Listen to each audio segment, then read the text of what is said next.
It's really interesting that we have 98% of buyers and 2% of sellers, only 2% of sellers in AMC stock held by millions around the globe, yet the share price continues to go down. Well, this is a narrative that the short sellers and the hedges are trying to paint. Something like this stock is going down. And for the last 2 weeks, it's been going down. We're on a downtrend. But you know what? It's also interesting to see what is actually happening behind the scenes on the other side of this trade.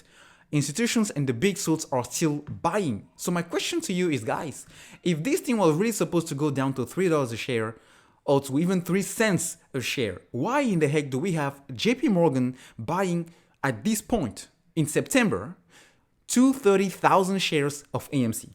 Why do we have other funds like Schwab, Fidelity, and others continuing to increase and initiate new positions on the stock in terms of dozens of thousands of shares? Look, another ETF, another mutual fund from BNY, from Direction, from PMC, adding Morningstar, adding dozens of thousands of shares. If the stock was really going down, why in the heck are these guys, who, by the way, have an entire department of financial analysis and research, pointing these guys to buying a stock that is gloom and supposedly going down to $0 a share? I don't get it. I don't get it. Some of you may say, well, AC, we all know that these guys have a great deal here at lending the shares to the short sellers. Yes, to some extent, but I think the money they may be doing, because I don't think all of them do that, but the money they are actually getting out of the lending process or the lending business, it's way far less than the capital appreciation and the gains these guys might be doing. Remember, BlackRock, Vanguard, Renaissance Technology Fund, they all have an average cost of $33 a share. So we are not far from that $33 a share. So even if we go all the way back up to 60 or even 72, which is the highest so far this year, guys, this is more than doubling the money they have in the stock. So I think this is still a great deal to kind of, support and give us more confidence into the fact that the stock is still where it is supposed to be and is still going to do what it's supposed to do. What is even more interesting, before I end this video, guys, is JP Morgan, one of the big banks here in the US, it's now preparing itself for a potential default.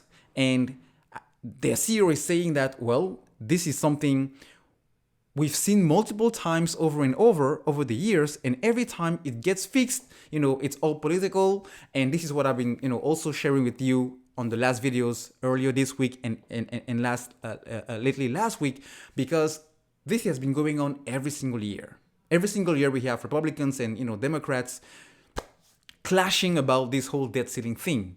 But to Jamie Dimon, CEO of JP Morgan point, it's all politics. And we know every time we get here, it gets fixed. But it shouldn't even get here. But we don't want to be finding ourselves in an event of this not getting fixed, because it's going to create a potentially catastrophic event, not only impacting the US economy, but also the financial system around the globe. And that's why I think the fact that they are buying 230,000 shares of AMC through this ETF may support the idea that maybe AMC it's a bet against, either protecting your money in terms of, inflation fears, inflation, rising, or just protecting your money against a potential catastrophic event. I'm not saying that it's necessarily what is going on here, but it's kind of, interesting to see that it coincides with this whole thing happening. In the meantime, a big bank like this initiating a new position through an ETF on AMC. So let me know your thoughts, guys. I may be wrong here, but let me know what you guys think about this.